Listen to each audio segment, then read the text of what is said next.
히브리서를 보게 되면은 주로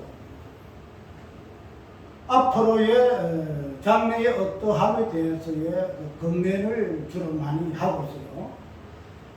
그래서 그런 부분들을 입장에서부터 예수 그리스도의 그 존귀하신 어느 피조물보다도 또 물등이 뛰어난 예수 그리스도의 그 신성과 인생을 드러내면서 만물보다 뛰어난 예수 그리스도를 이야기하고 있고, 그 다음에 그런 부분으로 시작을 해서 이제는 구약에서의 출발이 되어지는 그 안식, 그 부분들을 언급을 하면서 그 뒤에 보게 되면은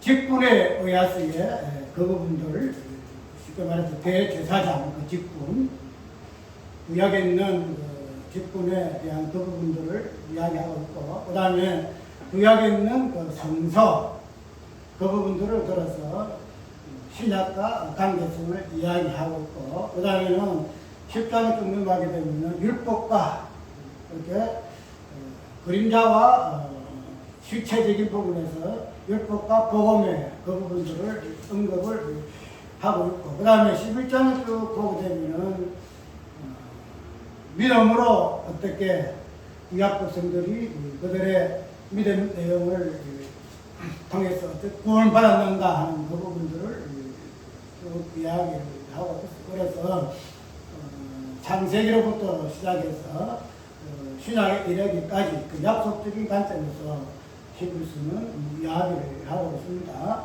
그래서 그 초발적은 예수 그리스도, 안식도 예수 그리스도, 그 다음에 제사의 직분에서도 모든 제사장보다 뛰어난 대제사장으로서의 예수 그리스도, 그 다음에 성소의 실체가 되는 예수 그리스도, 그 다음에 율법의 모형이 되는 모형으로서의 실체가 되는 예수 그리스도, 전부 다 예수 그리스도를 대입을 해서 히브리서를 언급을 합니다. 그래서 이 히브리서는 많은 사람들이 구약과 신약을 잇대어주는 그런 관점을 인용을 많이 하고 있고, 그리고 이 히브리서의 어떤 그걸 이어져가는 내용들을 쭉 볼 것 같으면 아마 아볼로가 지은 것 같아요.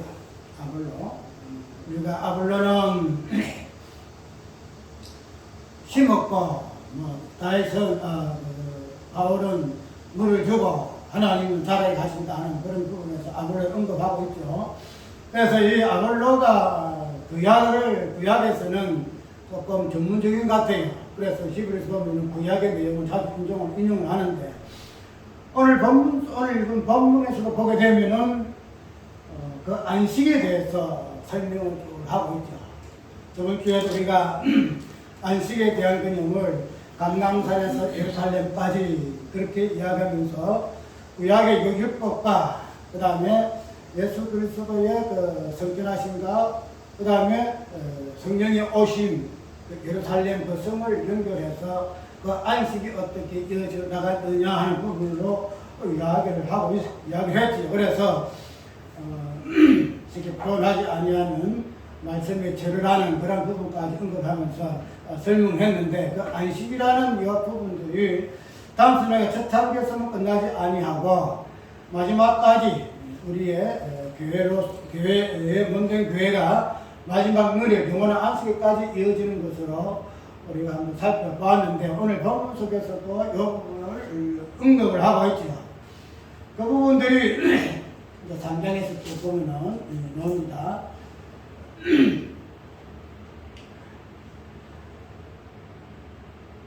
3장에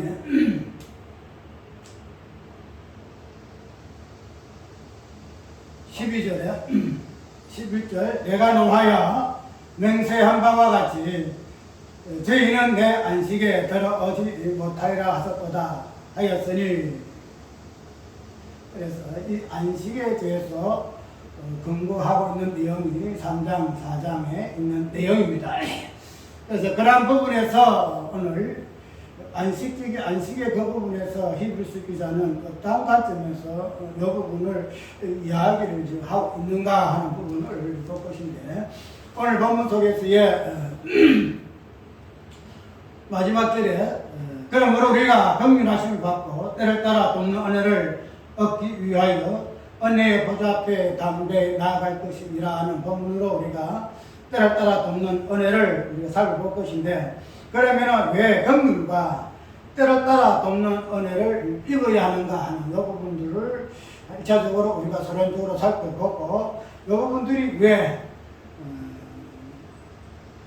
하나님의 그 은혜가 때를 따라서 돕는 은혜로 나오지는가 하는 부분을 중심으로 해서 마지막에 은혜의 보좌 앞에서 우리가 어떻게 담대히 나아갈 것인가 하는 그러한 순서로 한번 살펴보려고 합니다.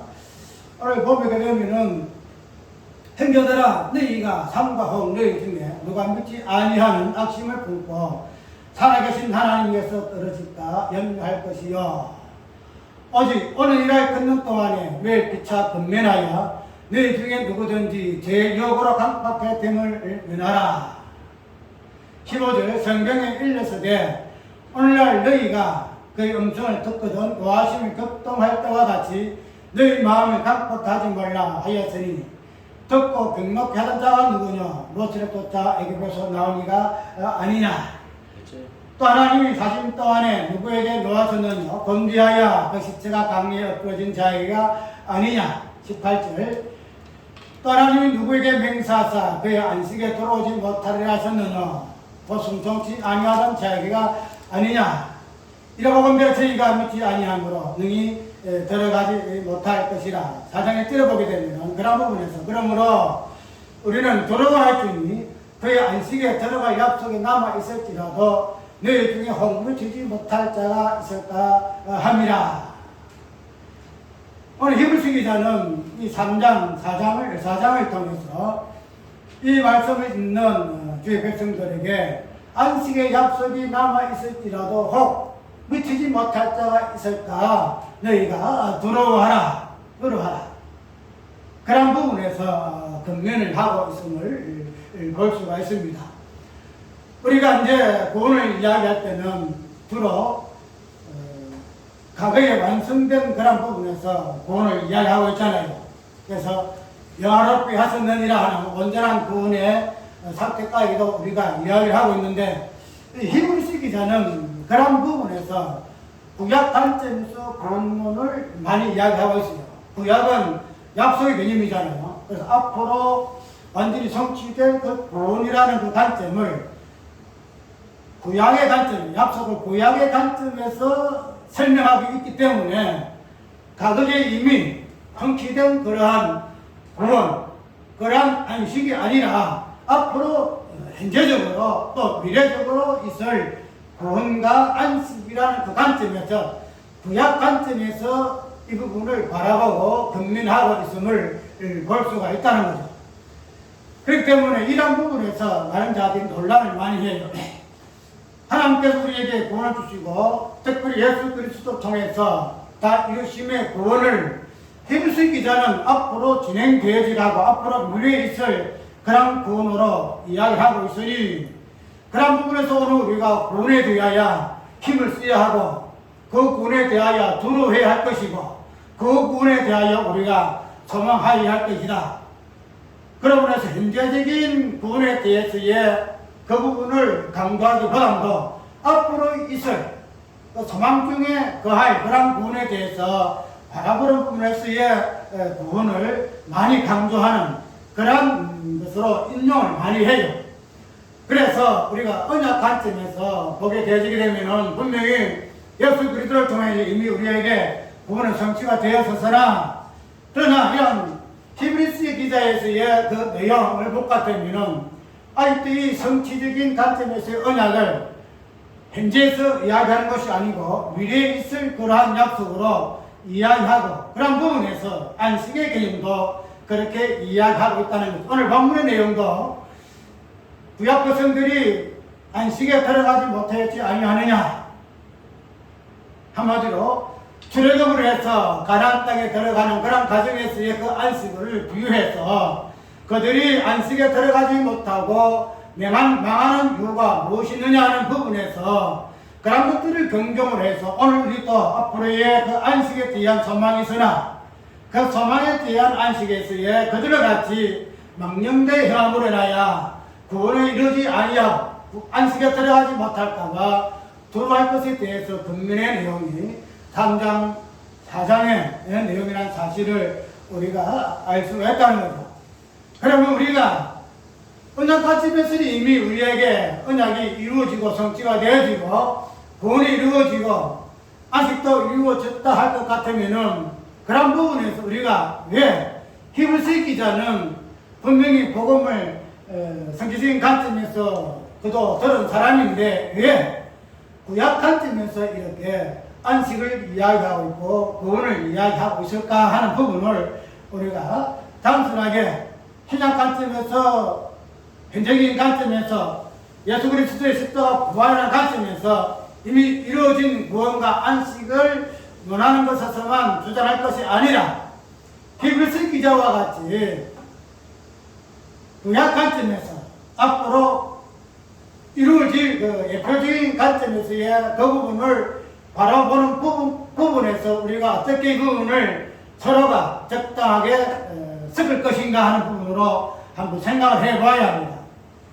왜냐하면은 분명히 하나님의 그 역사는 창세로부터 마지막까지 이루어지기까지는 인간의 역사를 이루고 있다는 거죠. 그래서 인간의 역사와 그 시간적인 그 부분을 우리가 구속이라는 언약이라는 그 관점에서 잘 적용을 해야 할 것인데 그런 부분에서 적용을 잘못하게 되게 되면은 이미 이루어진 그 정책적인 관점에서만 이야기를 하고 있음으로 인해서 앞으로 우리에게 주어질 영원한 그 약속, 그 성취적인 부분에서 우리가 희미하게 되어지는 그러한 오류를 범할 수 있다는 사실을 우리가 보게 될 때에 이 부분을 어떻게 우리가 단순하게 현재와 과거와 미래라는 시간적인 관점에서 이 부분을 좋아할 것이 아니라 우리의 어떤 구원의 어떤 속정, 그 본질적인 부분에서 이 부분을 한번 살펴보고 그 부분에서 서로가 잘 대입을 해야 할 것이다 하는 생각이 들어요. 무슨 말인가 하면 우리가 구원이라는 것은 일차적으로 우리 몸에서 일어나는 구원이잖아요. 그러므로 있어 구원이라는 관점을 단순하게 어떤 추상적인 관점에서 구원을 이야기할 것이 아니라 우리 몸이라는 그 실존적인 관계 속에서 우리가 구원을 이해해야 한다는 거죠. 이런 부분에서 우리 십자가 말이나 언약을 이야기할 때에 그 부분이 많이 달라지는데 십자가 말에서의 그 언약 사상은 어떤 실존적인 그런 관점에서 언약을 이야기를 잘 하지 않아요.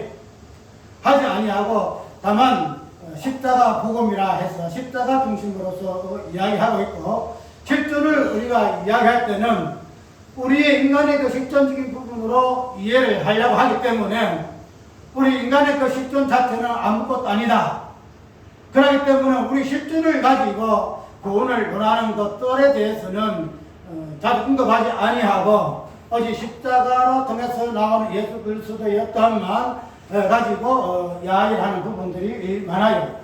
그런데 어떻게든지 하나님의 그 구원하신 그 언약이라는 그 십자가라는 그 부분은 예수 그리스도라는 어떤 비상적인 초상적인 개념이 아니고 정확하게 우리와 같은 실체적인 그런 관점에서의 몸이기 때문에 우리가 실존을 이야기하더라도 우리의 실존이 아니라 예수 그리스도의 그 실존이라는 부분으로 우리가 언급을 해서 이야기함으로 인해서 우리가 실존이라는 이 개념 자체를 기피해서는 아니 된다는 거죠.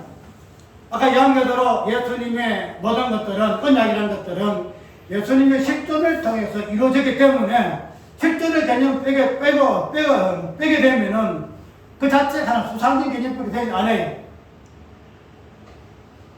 그렇기 때문에 그런 부분을 우리가 몸을 관점에서 우리가 구원을 이야기를 하는데 내가 왜 이야기를 하는가 하면 우리가 오늘 또 히브리서 기자의 그 안식의 개념을 우리는 이미 영원한 안식에 들어갔지만은 그러나 아직도 우리에게는 안식의 때가 있다 이렇게 이야기하고 있음으로 인해서 그 부분에서 어떻게 이 부분을 조화를 이룰 것인가 하는 것을 위해를 돕기 위해서 이야기하는 거예요. 그래서 우리는 우리의 어떤 실존적인 관점에서 하나님의 언약을 위할 것 때문에 우리 몸이라는 실존은 어떻게 되었지요? 우리가 그 몸을 이야기할 때에 영과 육으로 보통 다른 사람들은 삼분수를 이야기하잖아요. 삼분수를 이야기하는데 보통 개혁주의에서는 영과 육으로 이야기하는데 또 언약 가지고서는 이 영과 육을 그렇게 강조를 안 해요. 그냥 예수님의 그 십자가만 언약을 이야기하고 왜냐하면 우리의 실존이라는 것 자체를 언급을 잘 안 하기 때문에 그런 부분에서 우리가 개념이 나오는 영과 육의 개념을 이야기를 잘 안 해요. 그러나 성경이 분명히 영과 육을 이야기하고 있음을 인해서 우리는 그런 부분에 이루어진 우리 몸에 드러나는 이 몸 자체를 우리가 어떤 구원의 관점에서 한번 깊이 있게 생각을 해 보아야 합니다. 자, 그러면 구원이라는 것은 우리가 우리의 구원이라는 것은 우리의 실체적인 몸을 통해서 이루어지는 부분과 나타난 부분이기 때문에 그런 구원의 개념을 우리가 이것을 이루고 있는 두 가지 요소를 통해서 한번 살펴봐야 돼요. 우리의 몸은 영과 육으로 되었을 것 같으면 우리의 구원도 보면은 어떻게 되어 있어요? 영의 구원이 있고 육의 구원이 있다는 거죠. 그래서 로마서 보게 되면은 영의 구원이 있고 그 다음에 바다발도 우리의 몸의 구원을 이야기하고 있다는 거죠. 그러면 우리가 이런 부분을 영과 육에 대해서의 구원을 이야기할 때에 그러면은 이 영과 육의 구원을 우리가 어떤 관점에서 현재적인 관점에서 성취와 아직의 관점에서 이 부분을 어떻게 볼 것인가 하는 부분을 다 보죠. 이미 이루어졌다 하는 구원에 대해서는 이미 이 구원은 영의 관점에서 우리가 살펴봐야 되겠죠. 영의 관점에서 이미 이루어졌다. 왜 그러냐면 우리가 영의 구원이라는 것은 우리의 어떤 영역을 벗어난 부분이거든요. 분명히 무슨 말이냐면 영은 우리가 어떻게 마음으로 할 수가 없잖아요. 우리 영혼이라는 것은 우리의 어디적인 부분인가 어떤 부분과 아마 거기 없는 그런 부분이기 때문에 영이라는 관점에서 구원을 볼 것 같으면 이미 이루어졌다는 거죠. 그래서 예수 그리스도의 그 십자가와 부활이라는 관점에서 영의 구원은 이미 성취 여부분으로서의 영의 구원을 우리가 이해를 할 수 있다는 거죠.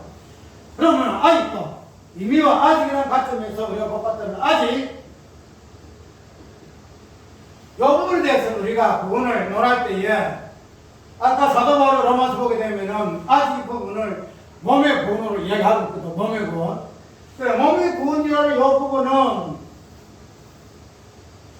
어떤 영역에 속해 있지요? 시공 안에 속해 있는 존재 개념이 몸의 개념이잖아요.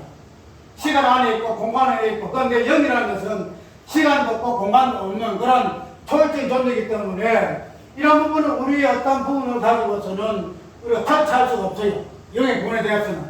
그렇기 때문에 예수 그리스도의 어떤 그 부분 있잖아요. 예수 그리스도의 십자가 죽으심과 부활이라는 초월적인 그 건설로 인해서 영의 구원이 이루어지잖아요. 그런데 이 영의 구원이라는 이 부분은 그런 부분을 이미 이루어진 영의 구원을 기본으로 본질로 하고 있지만 그런 부분들이 아직도 우리의 몸이라는 시공관계에 있는 부분이기 때문에 무엇과 상관이 있어요? 우리 몸의 의지적인 부분으로 이것이 연결되어 있다는 거예요. 의심 부분. 그래서 영은 이미 예수 그리스도가 부활로 이미 구원을 받았으나 몸이라는 이 부분은 영의 구원에 힘입어서 우리의 의지적인 그런 행위를 통해서 무엇을 이루어간다? 몸의 구원을 이루어간다라고 이해를 하면 된다는 거예요. 그렇기 때문에 우리가 아까 이야기하대로 미래의 어떤 사건 속에서 구원을 연결시켜서 아직도 이미 우리가 들어갔으나 아직도 안식의 때가 있으므로 그런 안식의 때에 대해서 우리가 어떻게 삼가해야 할 것인가 하는 부분을 언급한 부분이 이런 관점에서 이해가 된다는 거죠. 아직도 우리 몸의 관점에서의 우리의 의지와 우리의 결단과 우리 어떤 자유의지적인 부분을 가지고 몸을 구원이 이루어져야 할 부분이기 때문에 이 부분에서 히브리서 기자는 삼가하라. 이미 영의 구원을 받은 우리들일지라도 옛날 구약 백성들이 안식의 약속이 남았으나 그들이 순종치 아니함으로 인해서 그들이 안식에 들어가지 못하였음을 너희가 모르지 아니함 같으니 그러니까 너희들도 그런 안식 미래에 있을 때 영원한 안식에 있어서의 그 부분은 우리 몸과 상관이 있음으로 인해서 그 부분에 대해서 너희들이 상과해야 할 것이다. 이거를 이야기를 좀 하고 있다는 거죠. 이 몸의 구원과 영의 구원에 대해서의 이 부분들을 일치시키는 부분에서는 우리가 구원 관점에서 한번 깊이 있게 생각을 해봐야 단순하게 오늘 수론적 부분에서 다룰 부분은 아니고 우리가 이때까지 미와 아직이라는 이 부분에서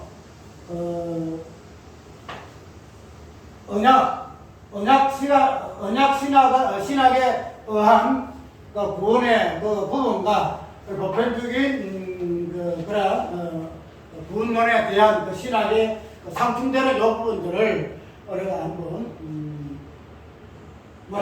의미와 아직이라는 이 부분들을 어떻게 우리가 이룰 것인가 하는 부분에서 한번 깊이 있게 생각을 해봐야 합니다. 그런데 그런 부분은 좀 시간을 많이 요하기 때문에 다음에 어떤 주제를 가지고 본론에서 이야기를 한번 해봐야 할 것이지. 그런데 어쨌든 오늘 본문 속에서는 안식이라는 이 부분을 앞으로 있을 안식에 대해서의 과거의 안식의 성도들이 그 영의 그 본에 대해서 우리가 교훈을 어떻게 받아야 할 것인가 하는 부분으로 고민하고 있으니 그런 부분에서 오늘 히브리서 4장의 내용을 통해서 때를 따라 돕는 그 은혜적인 부분을 한번 살펴볼까 그래요. 우리가 때를 따라 돕는 은혜를 오늘 본문으로 특별히 제목으로 우리가 삼아서 이야기를 지금 하고 있는데 우리가 왜 이 부분을 가지고 제목을 삼아야 하는가? 즉 왜 긍휼과 때를 따라서 돕는 은혜를 입어야 하는가 하는 이 부분들이 아까 서론적으로 이야기하고 있는 이 부분에서 형제들아 너희가 삼가 너희 중에 누가 믿지 않은 악심을 품고 살아가신 하나님께서 떨어질까 염려할 것이요 두려워할지니 그 안식에 들어갈 약속 남아있을지라도 너희 중에 헛묻히지 못할 자가 있을까 합니다 하는 이 부분에 대해서 권면을 받았기 때문에 그러므로 인해서 우리가 긍휼하신가 때를 따라 돕는 은혜를 입어야 한다라고 우리가 이해를 할 수 있다는 거죠. 우리가 앞으로의 안식의 약속이 있어서 그냥 이미 우리에게 주어져서 우리가 언제나 그냥 무조건적으로 우리가 받는 것이 아니라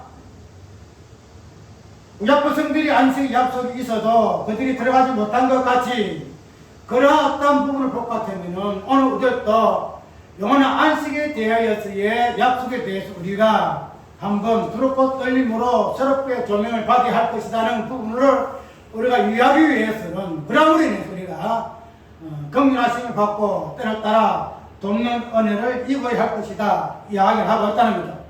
우리에게 영원한 안식이 그냥 무조건 주어져서 그 안식이 우리에게 있으므로 더 이상 힘쓰는 것도 없고 또 할 것도 없다 할 것 같으면은 우리가 긍휼하심과 때를 따라 돕는 은혜를 얻기 위해서 은혜의 보좌 앞에 담대히 나아갈 필요가 없다는 거죠.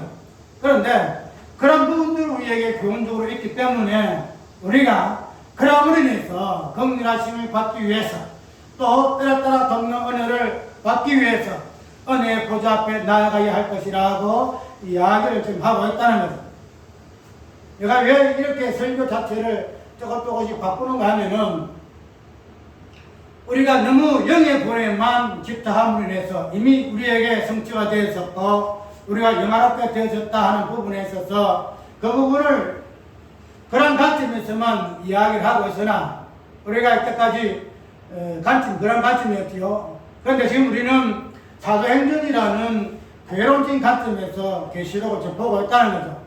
그래서 그런 부분들은 아직까지 역사적인 사건 속에 있는 개념이기 때문에 그런 부분들을 언급함으로 인해서 우리가 그런 더 단순하게 영의 구원만 생각해서 우리가 이미 받았으니 몸의 구원은 그냥 아무 때나 해도 상관없다라고 그렇게 그냥 그런 가운데 빠질 수 있는 그런 오류이기 때문에서 이 부분을 다시 한번 상기시키기 위해서 이 부분을 이야기를 지금 하고 있다는 거죠. 그런데 우리가 오늘 본문을 때를 따라 돕는 은혜라 이렇게 이야기를 지금 하고 있는데 이 부분에서 많은 사람들이 설교를 할 때에 뭐라 할까? 성경에서 말하고 있는 이 때의 개념에서 벗어난 부분으로 이야기를 많이 하고 있습니다. 부산에서도 우리가 알고 있는 목사님의 그 설교를 내가 들어봤는데 저번 주에 설교가 때를 따라 돕는 은혜라 이 부분을 가지고 설교를 하더라고요.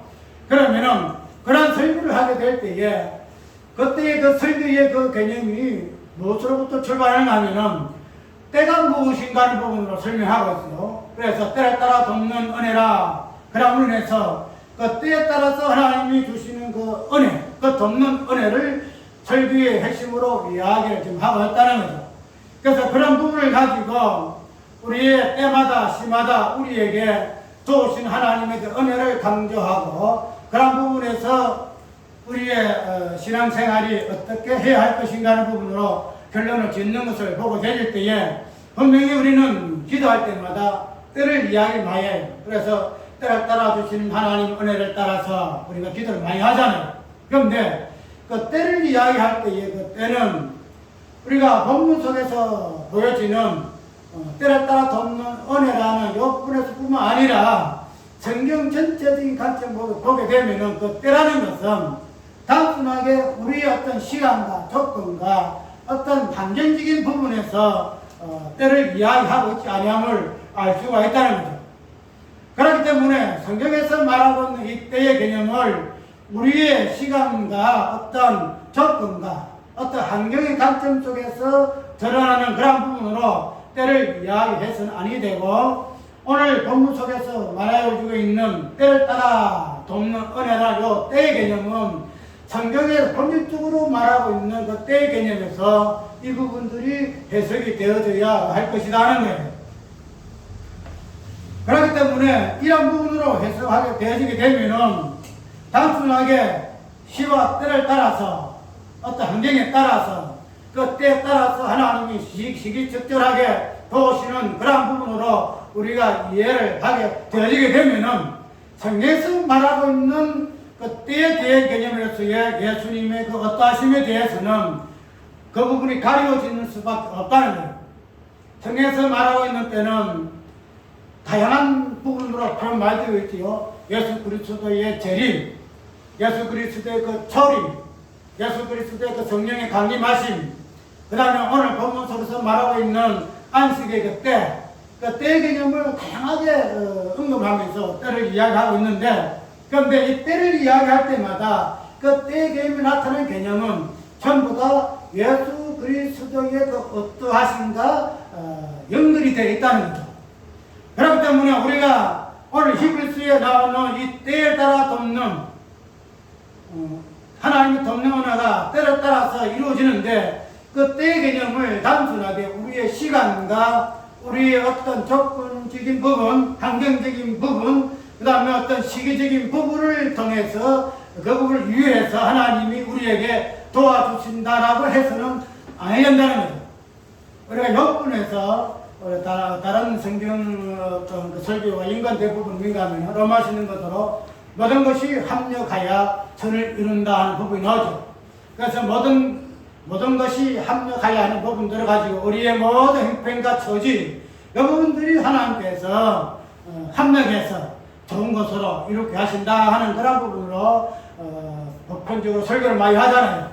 근데 그렇게 한 부분들이 내가 저번에 누군가 잘못되었다라고 이야기한 부분이 있는데 그런 부분들이 오늘 또 본문 속에서의 그 설교 내용을 들어보게 되면은 그 때의 개념을 그 다음에 그 따라서 돕는 은혜가 어떻게 연결되어서 하나님의 돕는 은혜가 드러나는 것으로 해석되지가 하지 아니하고 그냥 우리의 어떤 시기 어려울 때는 하나님께서 어려움을 해결해 주시는 것으로 아플 때는 그 아픈 것을 병을 치유해 주시는 것으로 그 다음에 여러 가지 곤란한 상황 우리가 힘으로 어떻게 할 수 없는 그러한 상황에서의 그 때에 대해서의 나타난 우리의 까함을 하나님께서 시기적절하게 도와주시는 그 하나님으로 이야기를 하고 있다는 거죠. 그런데 그런 부분들이 오늘 우리에게 지원진 부분에서 분명히 있다 할지라도, 그러나 우리가 그런 부분들을 원론적인 부분에서 우리가 끄집어내주기 시작한다는 거죠.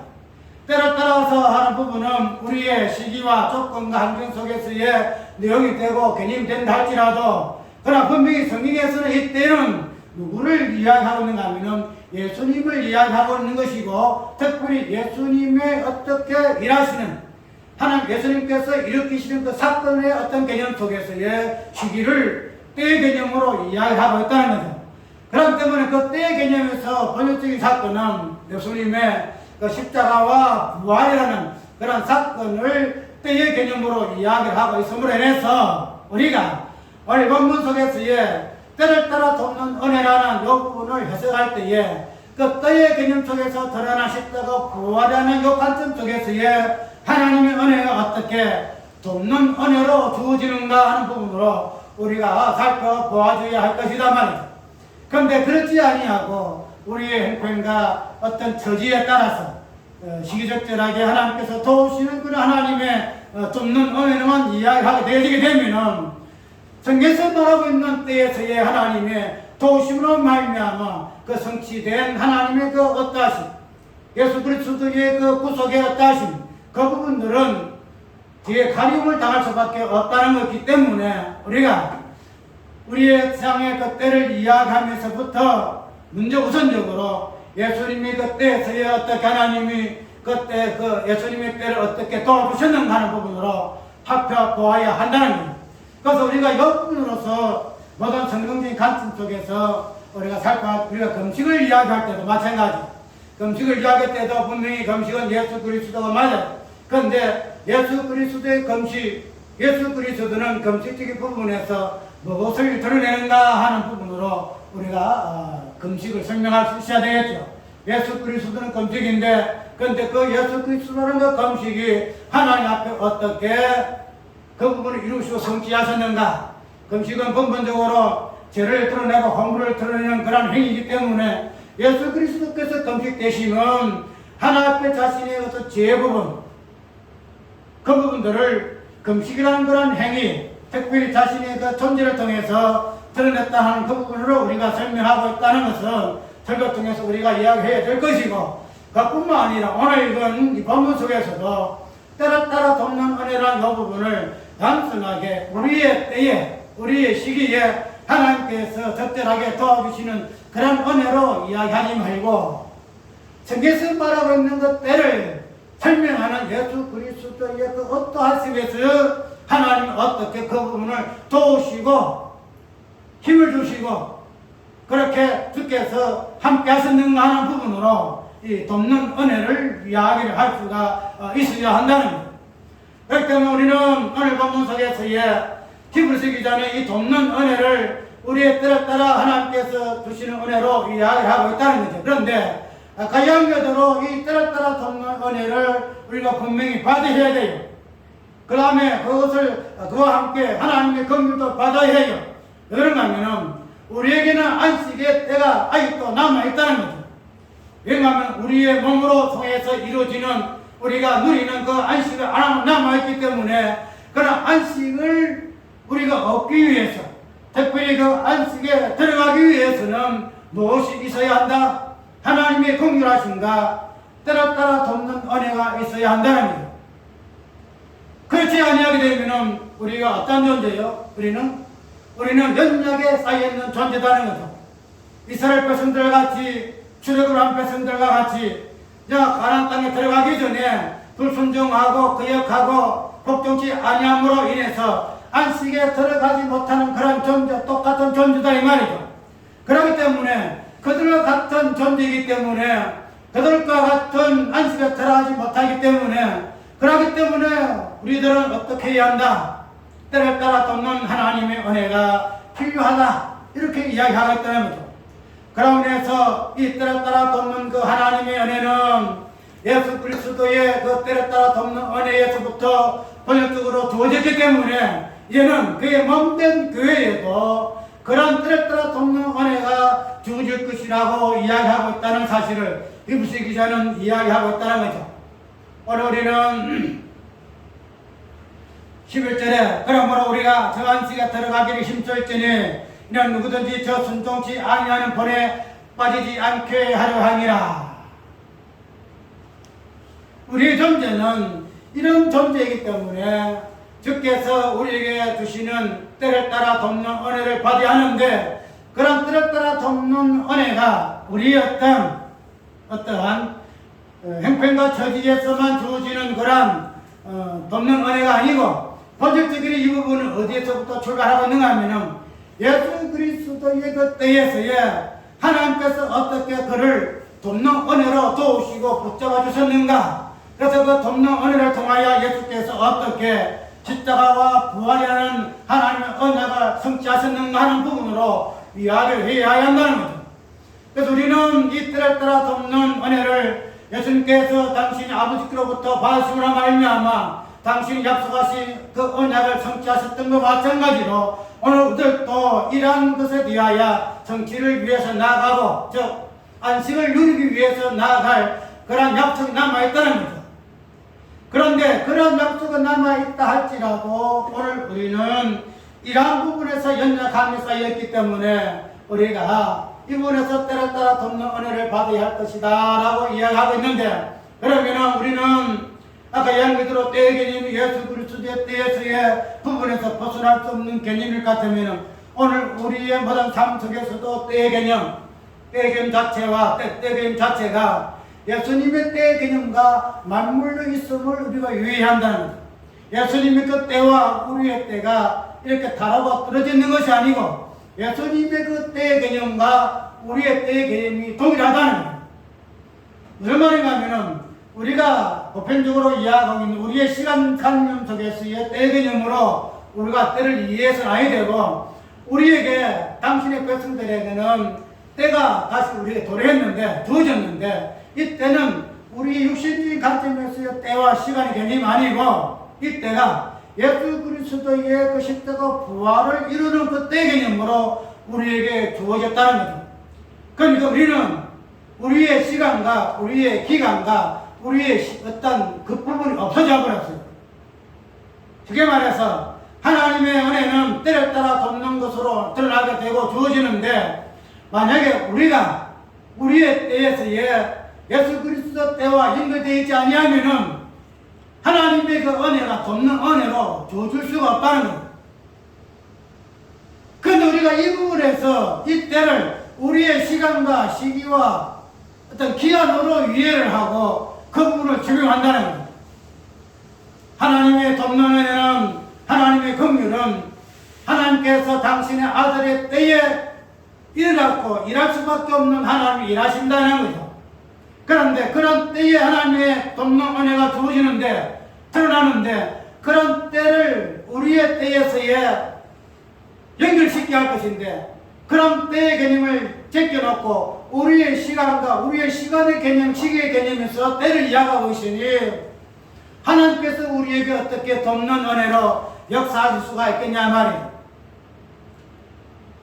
오늘 키포인트는 뭐냐면은 우리가 우리의 때와 우리의 시기는 더 이상 우리의 때와 우리의 시기가 아니다는 거죠. 우리의 시간과 우리의 시기는 우리의 어떠함에서부터, 우리 육신에서부터 우리가 주어진 그러한 때와 시기의 시간의 개념이 아니고 예수 그리스도의 그 때와 시기에 맞물려 있는 그 때와 시기의 개념이다라는 말이죠. 그렇기 때문에 그런 관점 속에서 우리의 때와 시기를 이해해야 하마니 그로 통해서 드러나는 돕는 하나님의 은혜가 역사할 수 있다는 사실을 우리가 유의한다는 것.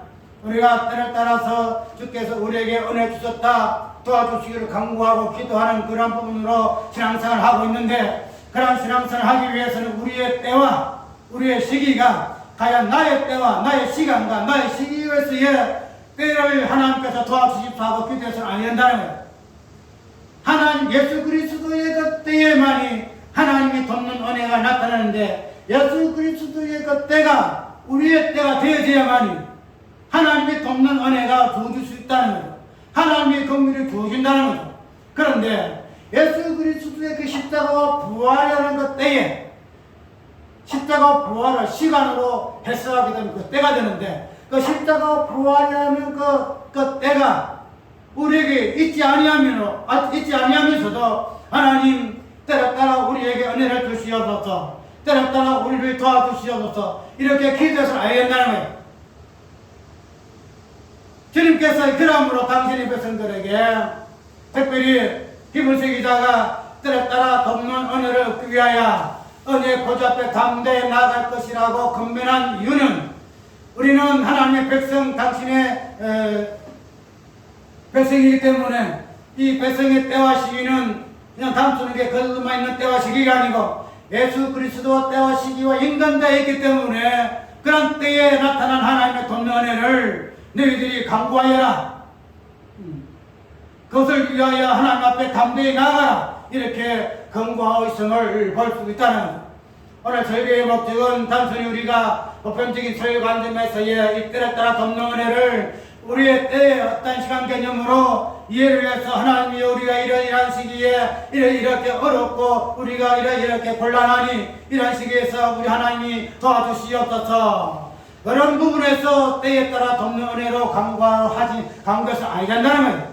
하나님께서 때에 따라 돕는 그 은혜는 십자가 부활의 그 사건 속에서만이 도우시는 은혜이기다 이 말이죠.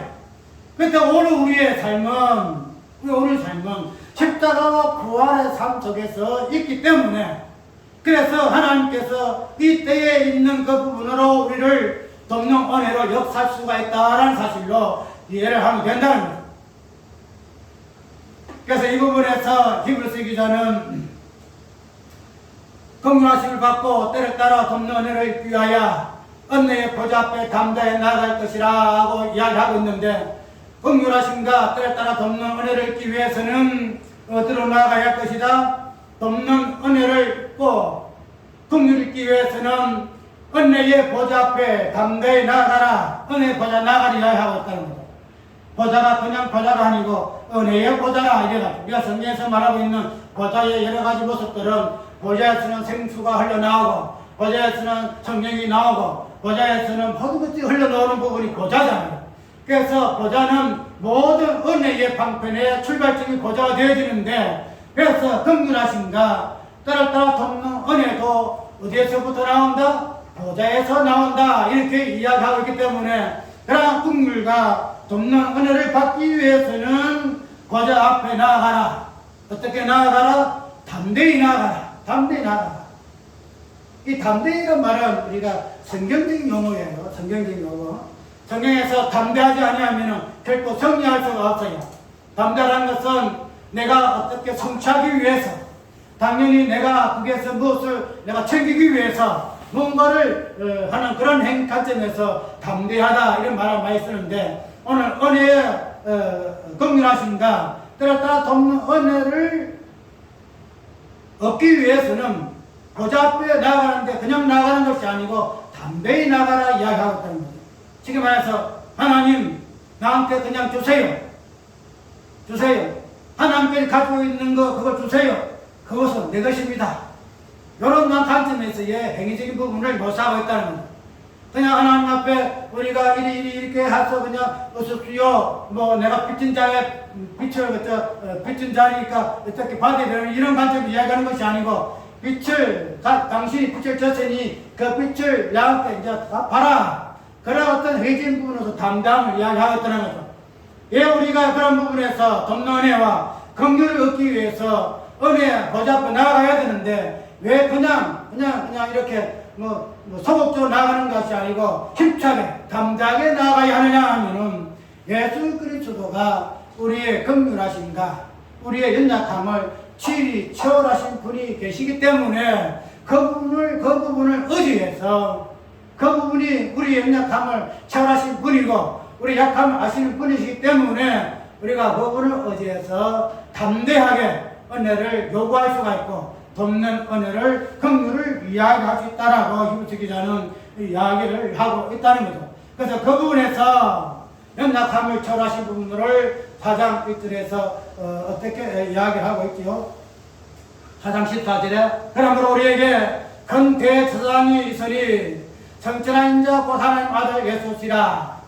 성천하신 대제사장 이 부분으로 언급하고 있다는. 그래서 성천하신 하나님 아들 큰 대제사장이 우리에게 있음으로 인해서 그 부분을 의지하여 은혜의 보좌 앞에 계신 하나님 앞에 담대하게 하나님 나에게 은혜를 주셔야 합니다. 나에게 긍휼을 주셔야 합니다. 예. 나에게는 우리에게는 대제사장 큰 제사장 예수 그리스도가 계시지 않습니까? 그분을 의지하여 내가 주께 요구하니 나에게 돕는 은혜를 주시고 긍휼을 베풀어 주시옵소서라고 담대히 나아갈 수 있는 어떠함을 이야기를 하고 있다는 사실.